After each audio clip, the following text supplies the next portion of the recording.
Ayun guys, magandang tanghali. Nagawa na naman tayo ng project nating multi-cab. So papalitan natin ng mga mga bagong filter, fuel pump. So para kondisyon siya.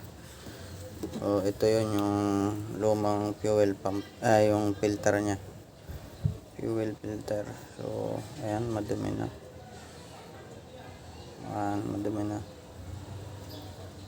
So ito yung bago kong binili. Ayan.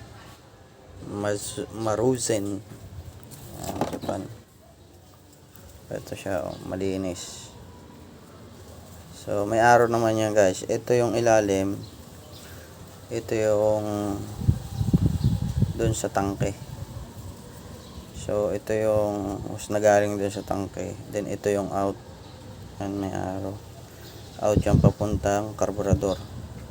So sa intake ng ating karburador, yung in ng gasolina.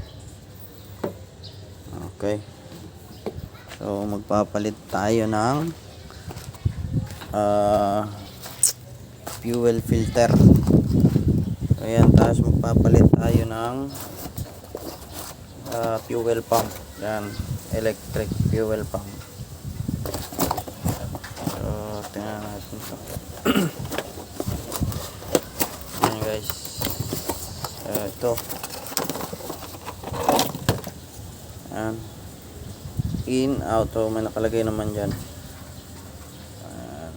CJ7, so made in Japan. Okay, palit muna tayo guys.